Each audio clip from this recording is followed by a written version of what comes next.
नमस्कार, मैं Shilpa Singh, assistant professor Sanskrit विभाग कला संकाय काशी हिंदू विश्वविद्यालय वाराणसी से आप सबके समक्ष पाठ्यक्रम का शीर्षक वैदिक सूक्त निरूपण मॉड्यूल वेद एवं ऋग्वेदी सूक्त व्याख्यान श्रृंखला 5 के अंतर्गत उषा सूक्त ऋग्वेद संहिता का अर्थ निरूपण ये लेकर के उपस्थित हुई हूँ।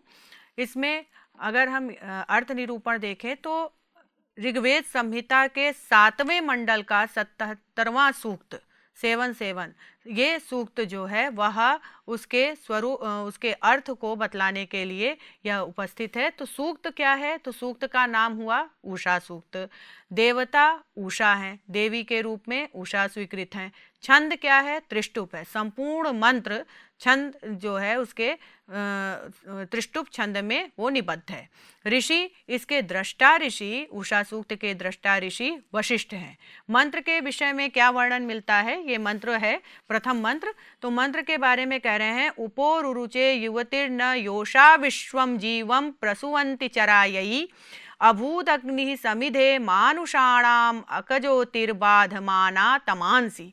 क्या कह रहे हैं? तो पद पाठ एक एक पद को पहले हम देखें तो कह रहे हैं, उपो इति रुरुचे युवति न योषा विश्वम जीवम प्रसुवंती चरायई अभूत अग्नि समिधे मानुषाणाम अकह ज्योति बाधमाना तमांसी। तो यहाँ पर शब्द का अर्थ क्या कह रहे हैं? तो कि विश्वम जीवम चरायई। अन्वय के देखते हुए हम अर्थ को देखेंगे, अनुवाद को देखेंगे तो अर्थ का निरूपण क्या है? विश्वम जीवम चरायई, विश्वम संपूर्ण, जीवम प्राणी को, चरायई विचरण करने के लिए, चतुर्थी में प्रयुक्त चरायई विचरण करने के लिए, प्रसुवंती, प्रसुवंती प्रेरित करती हुई, शत्रु प्रत्यय प्रसुवंती प्रेरित करती हुई, युवती ही युवती। क्यों उषा को युवती कहा? क्योंकि यह प्रातः काल उत्पन्न हो रही है। तो यहाँ एक विशेषण दिखाई दे रहा है, युवती पद।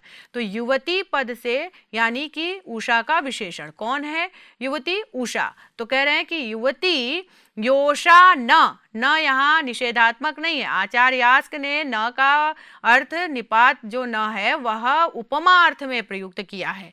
तो कह रहे हैं कि योषा न स्त्री के सदृश, स्त्री सदृश, उपह समीप, पास, रुरुचे, रुच धातु प्रकाश अर्थ में, दीप्ति अर्थ में है। तो रुच रुरुचे प्रकाशित हुई।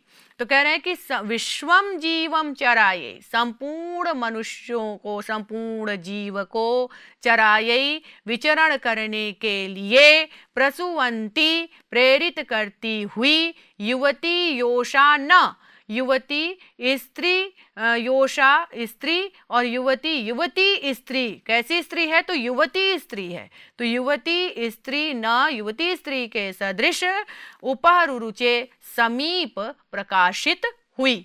अग्नि मानुषाणाम समिधे, क्या कह रहे हैं कि अग्नि मानुषाणाम, अग्नि मनुष्यों के, षष्ठी विभक्ति बहुवचन। तो अग्नि मानुषाणाम यानी अग्नि मनुष्यों के, समिधे समिधा के लिए, समिधा के लिए अभूत हुई। तो अग्नि क्या है? तो अग्नि मनुष्यों के समिधा के लिए हुई। तमांसी बाधमाना ज्योति अकह, तमांसी, तमांसी अर्थात अंधकार को। तो तमांसी बाधमाना, अंधकार को बाधमाना रोकती हुई। कैसी है? तो अंधकार को रोकती हुई। ज्योति अकह, ज्योति यानी प्रकाश को, अकह कर दिया, उसको फैला दिया। तो अकह माने कर दिया। तो वो कह रहे हैं कि ज्योति अकह, उषा ने क्या किया? ज्योति अकह, प्रकाश कर दिया। तो तमांसी बाधमाना यानी अंधकार को दूर करती हुई, ज्योति का प्रकाश कर दिया। तो ये इसका अनुवाद प्राप्त होता है। जिस तरह से शब्द प्राप्त हो रहे हैं मंत्र के, उसी तरह से अनुवाद हमारे सामने उपस्थित है। यहाँ पर ऋषि का जो भाव है, ऋषि कहते हैं कि संपूर्ण जीव को यह प्रेरित करने के लिए, संपूर्ण जीवों को यह अपने अपने कार्यों में संचरित करने के लिए उषा क्या है? तो एक स्त्री के सदृश, युवती स्त्री के सदृश वह उन जीवों के समीप में ही प्रकाशित हुई और संपूर्ण अंधकार को वह दूर करते हुए संपूर्ण संसार में वह ज्योति को प्रकाशित कर देती है। इस तरह से यह उषा का प्रथम मंत्र का अर्थ प्राप्त होता है। अब दूसरे मंत्र में हम देखते हैं कि विश्वम प्रतीचि सप्रथा उदस्थात उषस्वासो बिभ्रति शुक्रम अश्वैत हिरण्यवर्णा सुदृशीक संदृग्गवाम माता नेत्राहनाम अरोचि। क्या कह रहे हैं?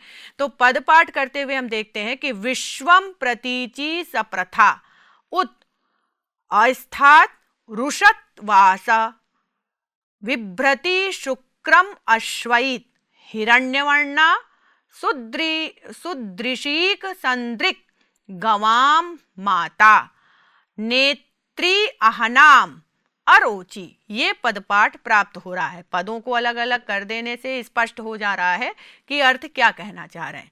तो कह रहे हैं कि विश्वम प्रतीचि, विश्वम संपूर्ण, प्रतीचि सामने, तो संपूर्ण सामने यानी संपूर्ण, विश्वम का तात्पर्य संपूर्ण हुआ और प्रतीचि सामने। तो भाव क्या है, ऋषि क्या कहना चाह रहे हैं?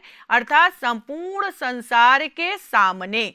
तो विश्वम प्रतीचि संपूर्ण सामने सप्रथा, सप्रथा सर्वत्र फैली हुई, प्रथा यानी फैली हुई, तो सब प्रथा फैली हुई, सर्वत्र फैली हुई, उत अस्थात, उत अस्थात, उत्मा अर्थात ऊपर, तो ऊपर अस्थात स्थित, उठी हुई, रुषत प्रकाशित होती हुई, प्रकाशित होती हुई। आगे कह रहे हैं शुक्रम वासः, शुक्रम वासः अर्थात शुभ्र वासः वस्त्र, तो शुभ्र वस्त्र विभ्रति धारण करती हुई अश्वैत प्रकाशित हुई, तो अश्वैत अर्थात प्रकाशित हुई। तो ये अर्थ प्राप्त हो रहा है कि विश्वम प्रतीचि संपूर्ण के सामने, संपूर्ण सामने, सप्रथा फैली हुई, सुविस्तृत, उत अस्थात ऊपर स्थित, रुषत प्रकाशित होती हुई, शुक्रम वासः शुभ्र वस्त्र विभ्रति धारण करती हुई, अश्वैत प्रकाशित हुई। आगे कह रहे हैं हिरण्यवर्णा, कैसा वर्ण है उसका? तो ये विशेषण है, यह उषा का विशेषण है, उसे हिरण्यवर्णा कहा है। तो हिरण्यवर्णा सुनहरे वर्ण वाली। दूसरा विशेषण मिलता है सुदृशीक, सुदृशीक मतलब दर्शनीय, शोभन दर्शनीय, और संदृक तेजोमयी, गवाम माता। अब यहाँ पर गवाम शब्द है, जैसे गो शब्द का आचार्य यास्क ने एक अर्थ बताया है आदित्य या सूर्य, तो गवाम पद का अर्थ उन्होंने सूर्य की किरणों से लिया है। तो यहाँ पर गवाम शब्द का अर्थ गवाम माता यानी वह जो किरणें हैं उन किरणों की वह माता है, यानी जो उसका भास्वर स्वरूप है, जो वह समस्त संसार में व्याप्त है, तो उसी से वह निकले हुए हैं। तो इसलिए गवाम पद किरणों के लिए है, तो गवाम माता। एक अर्थ तो ये गाय अर्थ में तो प्रयुक्त है ही है कि गाय अर्थ लेते हैं, लेकिन आचार्य यास्क ने गो शब्द का तात्पर्य आदित्य से और गावह पद का तात्पर्य उन्होंने सूर्य की किरणों से लिया। तो यहाँ पर जो तात्पर्य है दोनों अर्थ में गवाम माता यानी गायों की माता भी कही गई है या फिर सूर्य की किरणों की माता भी कही गई है, ऐसा प्राप्त होता है। आहनाम नेत्री, आहनाम में नेत्री अर्थात दिनों की वह नेता है। अरोचि वह दिनों को ले जाने वाली नेत्री है, तो ले जाने वाली, और वह अरोचि प्रकाशित हुई। ये शब्द का अर्थ प्राप्त हो रहा है। तो मंत्र का अर्थ हुआ कि विश्वम प्रतीचि सप्रथा संपूर्ण सामने, सप्रथा सुविस्तृत, उत अस्थात ऊपर उठी हुई, ऊपर स्थित, रुषत प्रकाशित होती हुई, शुक्रम वासः शुभ्र वस्त्र को विभ्रति धारण करती हुई, अश्वैत प्रकाशित हुई। हिरण्यवर्णा सुवर्णवर्ण वाली, सुदृशीक संदृक, सुदृशीक शोभन दर्शनीय, संदृक तेजोमयी, गवाम माता गायों की माता अथवा सूर्य की किरणों की माता, अहनाम नेत्री दिनों को ले जाने वाली, अरोचि प्रकाशित हुई। ये द्वितीय मंत्र का अनुवाद प्राप्त होता है। आगे तृतीय मंत्र को जब हम देखते हैं तो देवानाम चक्षु सुभगा वहंति श्वेतम नयंती सुदृशीकम अश्वम, ऊषा अदर्शी रश्मिर व्यक्ता चित्रामघा विश्वमनु प्रभूता। तो क्या कह रहे हैं कि पदपाठ जब करेंगे तो देवानाम चक्षु सुभगा वहंती श्वेतम नयंती सुदृशीकम अश्वम ऊषा अदर्शी रश्मिभिः व्यक्ता चित्रामघा विश्वमनु प्रसूता। ये पदपाठ प्राप्त हो रहे हैं। तो पदपाठ के साथ इसका अन्वय क्या कह रहे हैं कि देवानाम चक्षु, ये क्या है? उषा जो है वह देवताओं का नेत्र कही गई है। संपूर्ण देवता के नेत्र के रूप में हमारे प्रकृति में ऋग्वेद संहिताओं में जो स्तुत मंत्र हैं उसमें स्पष्ट दिखाई देता है कि संपूर्ण देवताओं के नेत्र सूर्य, चंद्र और उषा को बतलाया गया है। तो ये देवताओं की नेत्र कही गई, देवानाम चक्षु यानी देवताओं की नेत्र, वहंती यानी वहंती वहन करती हुई, देवताओं की नेत्र को वहन करती हुई, सुदृशीकम, सुदृशीकम यानी सुंदर श्वेत, सुंदर दर्शनीय श्वेतम अश्वम नयंती, श्वेत अश्वम अश्व को ले जाती हुई, सुभगा सौभाग्यवती, चित्रामघा, चित्रामघा यानी अतिशय धन वाली यानी विचित्र धन वाली, उषा रश्मि भी, तृतीया विभक्ति है रश्मि भी, यानी कि वह रश्मियों द्वारा व्यक्ता विश्वम, संपूर्ण संसार को, संपूर्ण को व्याप्त करने वाली है।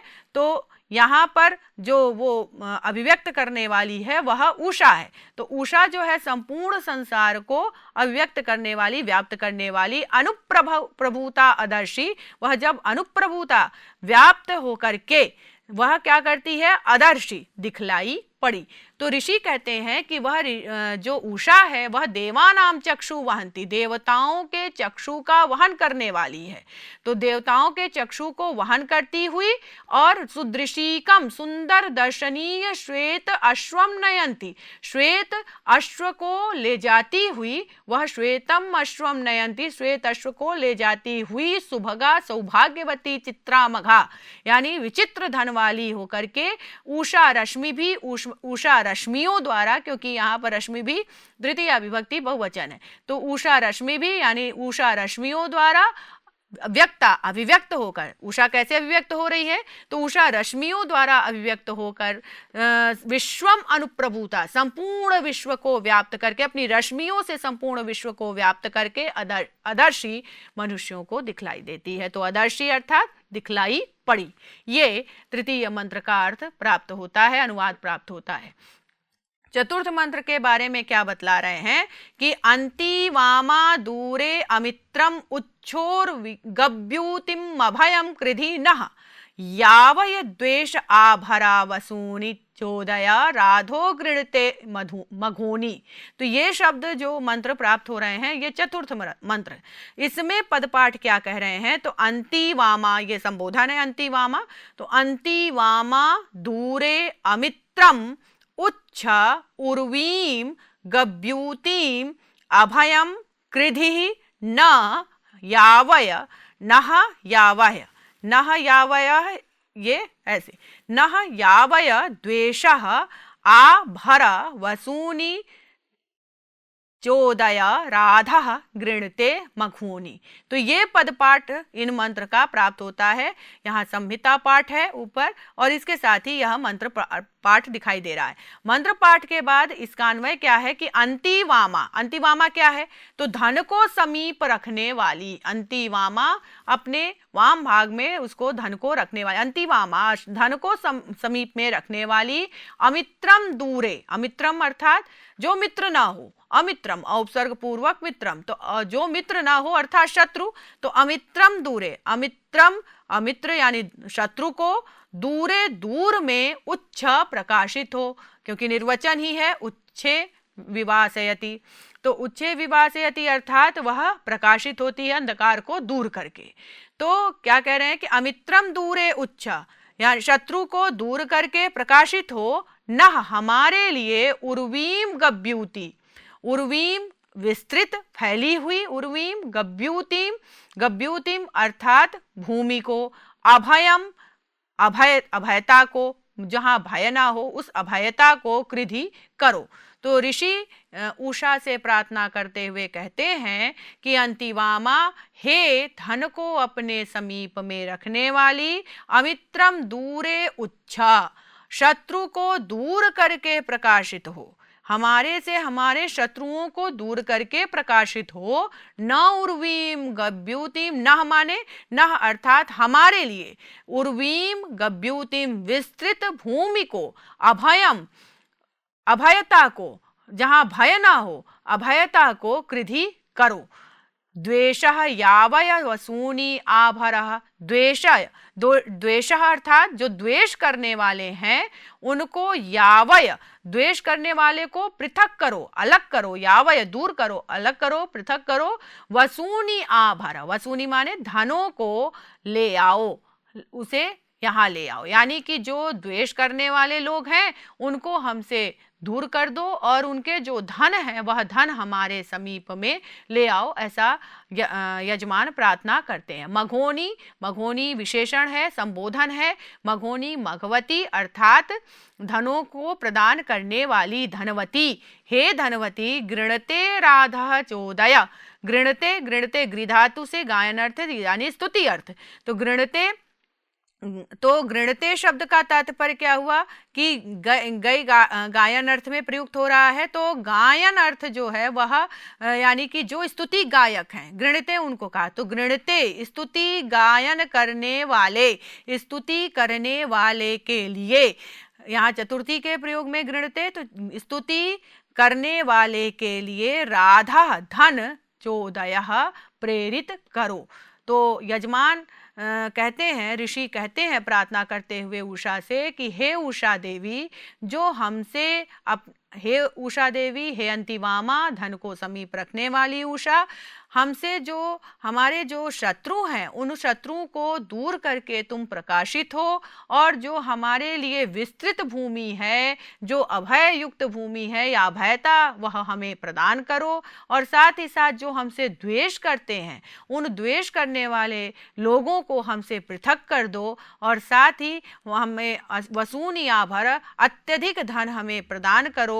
मघवती, मघोनी यानी हे धनवती, गृणते जो स्तुति गायक हैं, जो ऋषिगण हैं जो स्तुति कर रहे हैं, उन उपासकों के लिए, उन स्तुति गायकों के लिए राधा चोदय धन प्रेरित करो। तो ये चौथे मंत्र का हमें अनुवाद प्राप्त होता है उषा सूक्त के ऋग्वेद संहिता के 7वें मंडल के 77वें सूक्त का चौथा ये मंत्र हमें दिखाई देता है। इसके साथ ही जो 5वां मंत्र है, 5वें मंत्र में क्या कह रहे हैं, तो मंत्र है अस्मे श्रेष्ठभिर भानुभिर विभायुषो देवी प्रतिरंती न आयुः ईशम च नो दधति विश्ववारे गोमत अश्वावत रथवच्च राधा।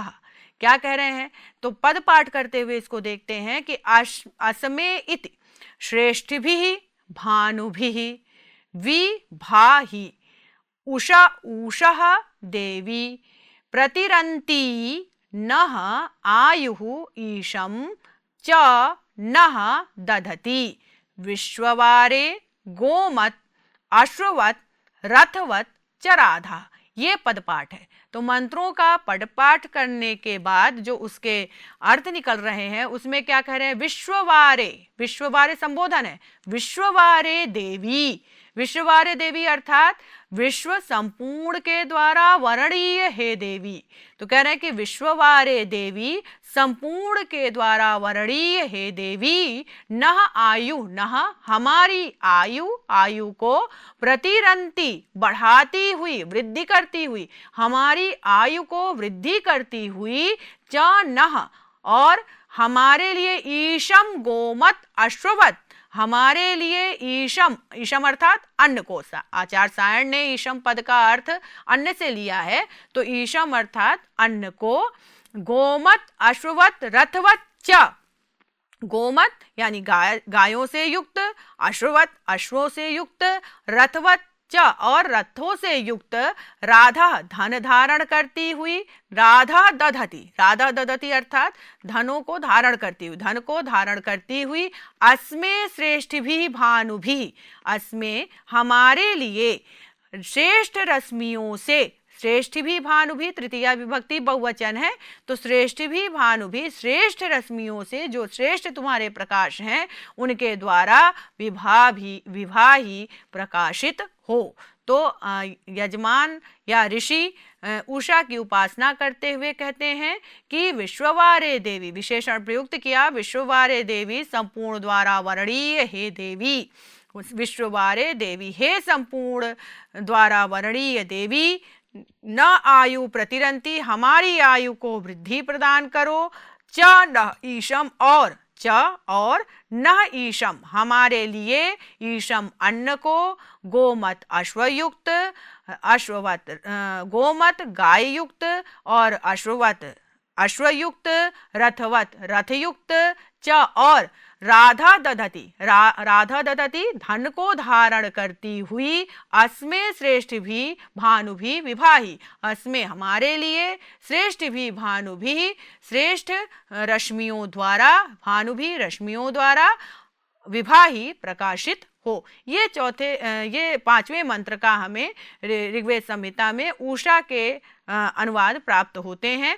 उसके साथ ही छठा मंत्र जो प्राप्त हो रहा है, क्या दिखाई दे रहा है कि याम त्वा दिवो दुहितर वर्धयन्त्युषः सुजाते मतिभिर्वसिष्ठाः सास्मासु धारयिमृश्वं बृहन्तं यूयं पात स्वस्तिभिः सदा नः। ये मंत्र हमें दिखाई दे रहा है। तो मंत्र में क्या है कि ऋग्वेद संहिता पाठ में हम ये मंत्र देख रहे हैं। पद पाठ इसका जब देखते हैं तो याम त्वा दिवः दुहितः वर्धयन्ति ऊषः सुजाते मतिभिः वसिष्ठाः सा अस्मासु धारयिम ऋष्वं बृहन्तं यूयं पात स्वस्तिभिः सदा नः। तो ये पद पाठ हमें प्राप्त हो रहा है। तो पदों के अनुसार अर्थ स्पष्ट हो रहे हैं कि कह रहे हैं कि दिवो दुहितः, उषा को क्या कहा है विशेषण के रूप में, तो कहा है कि उषा की उत्पत्ति कहाँ से है, दिवह दुहिता, यानी दिवलोक की दुहिता पुत्री कही गई है। तो दिवह दुहिता यहाँ संबोधन है, दिवो दुहिता सुजाते उषा, क्या है तो कह रहे हैं कि हे दिवलोक की दुहिता पुत्री सुजाते उषा, सुंदर उत्पन्न सुंदर वंश में जन्म लेने वाली है उषा, या त्वाम वसिष्ठा मतिभिः वर्धयन्ति, या त्वाम जिस तुमको, या त्वाम मतलब जिस तुमको, वसिष्ठा वशिष्ठ ऋषि ने, मति भी बुद्धियों द्वारा, वर्धयन्ति वृद्धि को प्राप्त कराते हैं। यानी कि वशिष्ठ जो वशिष्ठ ऋषि हैं, उषा सूक्त के 7वें मंडल के उषा सूक्त के दृष्टा 17वें सूक्त के दृष्टा ऋषि वशिष्ठ हैं। तो कह रहे हैं यहाँ पर स्पष्ट कह रहे हैं इस छठे मंत्र में कि जिस तुमको वशिष्ठ ऋषि अपनी स्तुतियों द्वारा वृद्धि को प्राप्त कराते हैं, वृद्धि करते हैं, सास्मासु वह अस्मासु हमें, विश्वम बृहंतम प्रदीप्त बृहंतम विशाल महान, रईम धन को धारण कराओ या प्रदान करो, यूयम स्वस्ति भी पात, यूयम तुम स्वस्ति भी कल्याण द्वारा, तृतीया बहुवचन स्वस्ति भी कल्याणों द्वारा पात रक्षा करो। छठा मंत्र जो हमें दिखाई दे रहा है वो छठा मंत्र किस लिए, तो कह रहे हैं कि यहाँ पर ऋषि वशिष्ठ स्वयं उषा से प्रार्थना करते हैं कि हे उषा देवी, आप हमें इस प्रकार से वृद्धि को प्राप्त कराइए, हमारी आयु को बढ़ाइए। तात्पर्य ये यहाँ पर कह रहे हैं कि यह जो वशिष्ठ ऋषि हैं वह धन अब स्वयं के लिए आशीर्वचन के रूप में कि हमें धन प्रदान करिए और हमारे साथ कल्याण द्वारा हमारे साथ रहिए और हमारी रक्षा करिए, पाता रक्षा करिए। कह रहे हैं कि दिवा दुहिता सुजाते उषा, यहाँ पर विशेषण के रूप में उषा के लिए कहा कि दिवलोक में उत्पन्न, दिवलोक की पुत्री सुजाते उषा, सुंदर वंश में उत्पन्न है उषा देवी, या त्वाम वशिष्ठाः, या त्वाम मतलब जिस तुमको, यानी हे उषा देवी, जिस तुमको वशिष्ठामति भी, वशिष्ठा बहुवचन है तो वशिष्ठ ऋषि के जो वंशज हैं, वशिष्ठ ऋषि के अंतर्गत जितने ऋषिगण हैं वह वशिष्ठा, वशिष्ठगण ऋषिगण वह मति भी स्तुतियों द्वारा वर्धयन्ति, वृद्धि करते हैं, बढ़ाते हैं। सास मासु, वह हमारे लिए विश्वम बृहंतम, विशाल महान धन को प्रदान करो। रईम धाह, धन प्रदान करो। प्रदीप्त, अस्मासु हमारे लिए, विश्वम बृहंतम प्रदीप्त महान, रईम धाह उस धन को प्रदान करो। यूयम स्वस्ति भी, जिससे तुम क्या हो, तो यूयम तुम, स्वस्ति भी कल्याणों द्वारा हमारी पात रक्षा करो। तो ये हमें छठा मंत्र प्राप्त होता। तो ऋग्वेद संहिता के 7वें मंडल के 77वें सूक्त में जो दृष्टा ऋषि हैं उसका भी उल्लेख हमें छठे मंत्र में दिखाई दे जाता है कि छठे मंत्र के दृष्टा ऋषि वशिष्ठ हैं, और वशिष्ठ का यहाँ नामोल्लेख भी दिखाई दे रहा है कि वशिष्ठ के वंश में उत्पन्न सभी ऋषिगण अपनी स्तुतियों द्वारा वर्धयंती, उषा की वृद्धि करते हैं। धन्यवाद, नमस्कार।